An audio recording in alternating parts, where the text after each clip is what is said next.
Coba deh, pernah nggak sih kalian iseng buka daftar kontak di HP terus sadar, kok kayaknya temen dekat makin sedikit ya? Nah, bahasan kita kali ini tuh bakal ngupas sebuah kisah yang personal banget, tapi juga relevan banget buat banyak orang. Soal tantangan nyari koneksi pas kita udah masuk umur 30-an. Ini cerita tentang persahabatan yang berubah, dan gimana kita berjuang nyari rumah di tengah sibuknya hidup.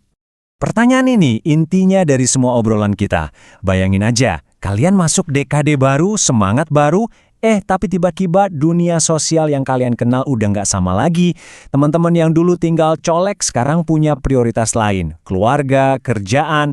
Nah, dilema inilah yang jadi titik awal kisah kita hari ini.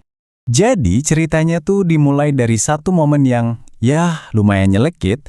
Tokoh utama kita sadar kalau orang-orang yang dulu jadi andalannya sekarang udah susah banget dihubungin. Bukannya mereka ngejauh, tapi hidup emang ngebawa mereka ke jalan yang beda-beda. Dan yang tersisa, rasa kosong yang nyata banget. Tapi, lihat, dia nggak pasrah gitu aja. Dia ambil HP-nya, scroll kontak-kontak lama, dan coba satu persatu buat nyapa lagi.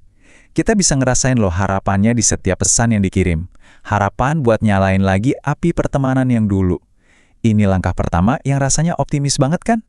Dan disinilah realita mulai menambar. Balasan yang datang itu bukan penolakan langsung, tapi justru lebih rumit. Sebuah pengingat soal jarak, punya bayi, pindah kota, kesibukan baru.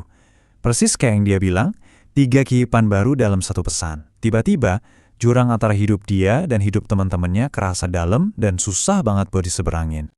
Setelah dapat balasan yang mirip-mirip terus, akhirnya dia sampai di kesimpulan yang berat ini. Ini bukan keputusan yang gampang atau yang dia mau, tapi lebih karena kebutuhan.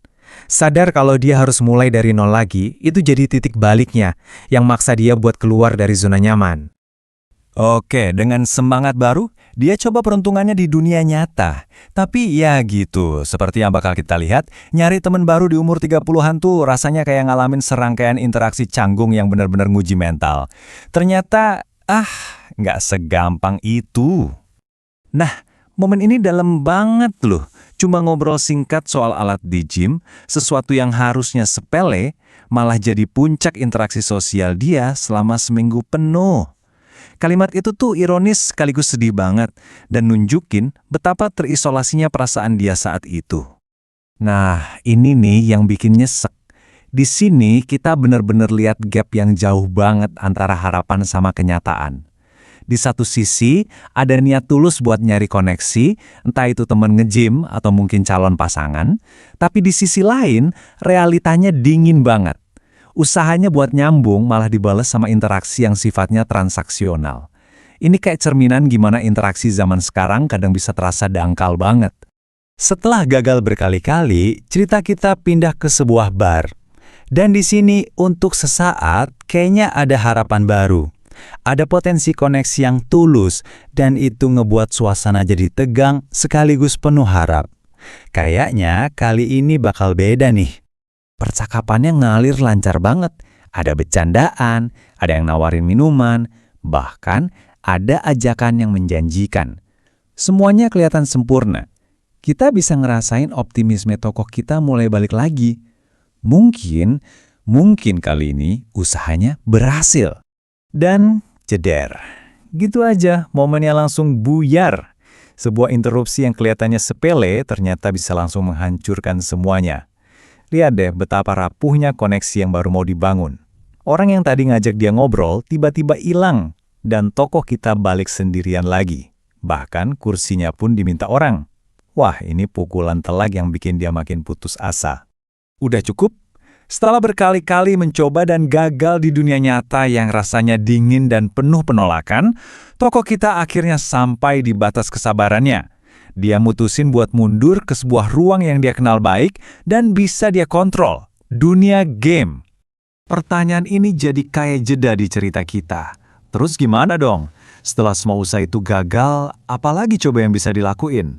Rasa kalahnya tuh kerasa banget di sini.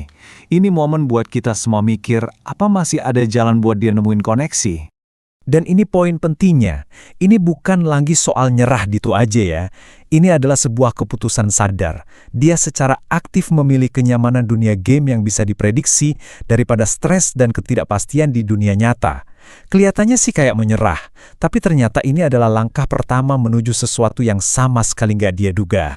Nah, disinilah ceritanya jadi menarik banget. Di tempat yang dia pikir cuma sekedar pelarian, ternyata ada sebuah komunitas tulus yang udah nungguin dia. Babak akhir ini bakal ngungkapin kalau koneksi yang selama ini dia cari-cari, sebenarnya udah ada di depan mata, di tempat yang paling nggak dia sangka. Coba deh bandingin sama yang di dunia nyata. Beda banget kan? Nggak ada canggung, nggak ada penolakan. Begitu dia masuk ke dunia game, dia langsung disambut hangat. Temen-temennya nyariin dia, mereka kangen. Ini bentuk penerimaan tulus yang sama sekali nggak dia temuin di gym atau di bar. Lalu kita lihat angka ini. 5. Kelihatannya sepele ya? Tapi tunggu dulu. Angka ini bukan sekedar angka acak. Ini adalah kunci buat ngerti sedalam apa koneksi yang dia temuin. Angka ini mewakili sesuatu yang udah dibangun lama, sesuatu yang nyata dan konsisten. Coba kita lihat apa artinya. Pernyataan ini benar-benar ngasih bobot ke hubungan online mereka. 5 tahun. Itu lebih lama dari banyak pertemanan di dunia nyata loh. Ini bukti kalau ikatan mereka tuh bukan sesuatu yang main-main, tapi persahabatan jangka panjang yang udah teruji waktu, walaupun cuma lewat layar. Dan ini dia plot twist-nya. Selama ini mereka ngira mereka tinggal berjauhan, ternyata salah besar. Ohio, Kentucky, Florida, mereka semua ada di negara yang sama. Apa yang di dunia maya terasa jauh banget, ternyata di dunia nyata gampang banget buat dijangkau.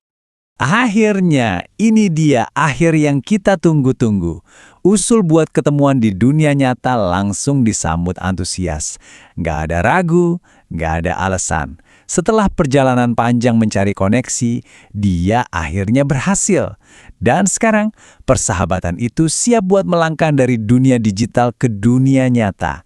Benar-benar akhir yang penuh harapan.